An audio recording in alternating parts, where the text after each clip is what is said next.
Cela fait quelque temps que je réfléchis aux normes de beauté, à ce que c'est d'être belle, parce que c'est vrai que pour les femmes, je trouve qu'il y a une pression accrue d'être jolie, d'être sexy, d'être maquillée.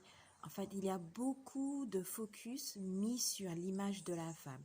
Et surtout si cette femme a une image publique ou un métier qui l'amène à avoir une communauté ou tout simplement à interagir avec du monde.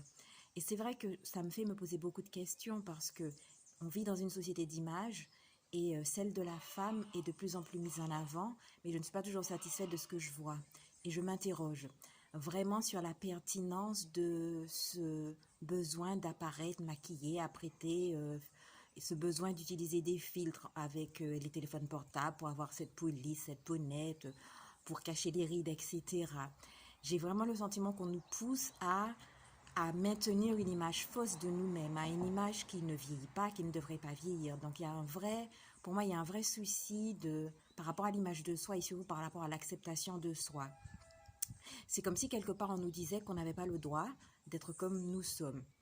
C'est comme si on nous disait que pour pouvoir réussir dans cette vie, gagner notre vie, avoir du succès dans nos carrières, il fallait afficher une certaine image.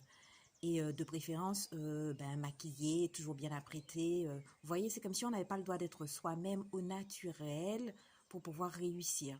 Et je m'interroge vraiment sur la pertinence de ces choix. Je ne suis pas contre le fait en soi de se maquiller, mais il faut quand même se poser des questions sur le fait de ne pouvoir justement afficher ou d'avoir peur d'afficher une image de soi qui ne soit pas si maquillée, si nette, etc. C'est vrai que on se dit que inconsciemment, il faut apporter cette image presque de perfection ou en tout cas d'une beauté pour moi quelque part qui est souvent factice. Et il y a cette pression accrue de devoir maintenir une image, si bien que je pense que beaucoup de femmes finissent, quand elles ont en tout cas une image fermée, une image publique, finissent par se laisser enfermer justement dans cette image. C'est-à-dire que quand on a commencé à afficher cette image toujours propre, nette, on se dit mon Dieu, je ne peux pas apparaître aujourd'hui sans maquillage parce que les gens ont l'habitude de me voir d'une certaine façon. Donc c'est à se demander si ça ne devient pas quelque part une prison. Et puis même, ce qu'il y a même de plus grave, je dirais, c'est si cela ne change pas le regard que l'on a sur soi. Quand on prend l'habitude de se voir d'une certaine façon, d'afficher des images de soi d'une certaine façon, on éduque son regard à se voir belle de cette façon-là. Et la question que je me pose, que je pose aux femmes d'ailleurs, c'est est-ce que quand vous retirez tous les maquillages, les filtres, comment vous vous trouvez? Si vous postez une photo de vous sans maquillage, est-ce que vous vous trouvez belle?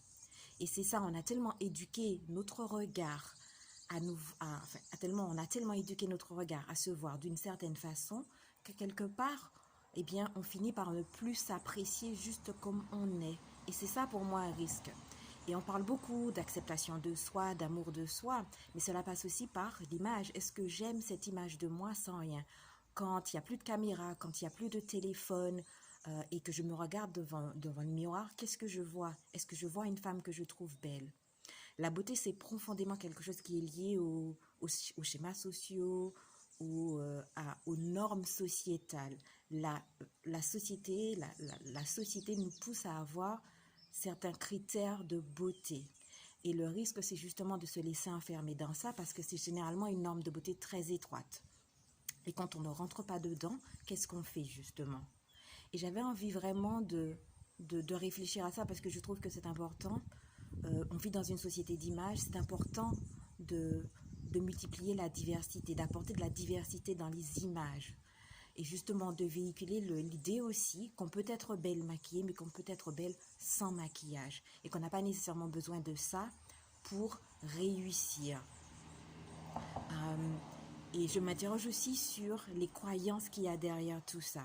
Est-ce que justement toutes ces croyances autour de la beauté ne sont pas ancrées justement dans un sentiment d'impuissance, une croyance d'impuissance, la croyance que si on n'est pas d'une certaine façon, on ne pourra pas réussir, la croyance qu'on est trop de bruit, la croyance justement que pour pouvoir réussir, il faut avoir cette image, l'image qui est attendue de nous, une certaine image qui est attendue de nous. Donc pour moi, tout ça m'interroge et c'est vrai que, et je remets tout ça en cause, ça me questionne. Et la question aussi que je pose aux femmes, vous qui avez l'habitude, en tout cas celles qui ont l'habitude de toujours afficher une image propre, nette, lisse, sans rides, maquillée, toujours hyper bien coiffée, qu'est-ce que ça vous ferait pour une fois d'afficher sur vos profils une photo sans filtre, sans maquillage, avec vos cheveux naturels. Celles qui ont l'habitude aussi de porter toujours des extensions, des perruques, etc. Comment est-ce que ça vous ferait vous sentir? Et c'est le défi que je vous lance. C'est le challenge que je vous lance. J'avais envie que sur une journée, qu'il y ait une flopée de femmes qui disent oui, je m'accepte comme je suis, je m'aime comme je suis et j'ose me montrer comme je suis parce que ça aussi, c'est beau. Il n'y a pas qu'une seule norme de beauté et j'ose montrer une image de beauté différente. J'ose éduquer, rééduquer mon regard et j'ose présenter au monde une image de moi qui est différente. Donc le 6 juin, c'est le défi. J'ai choisi le 6 parce qu'il paraît que le 6 c'est le chiffre qui est associé à l'amour, aux femmes, etc. Donc le 6 juin, je vous invite, mesdames, à poster une photo de vous sans filtre, sans maquillage et si possible sans extension. Voilà. Et avec le hashtag belle sans artifice. Dash belle sans artifice. Le hashtag belle sans artifice ou je m'accepte comme je suis. Allons justement contribuer à changer le regard des gens.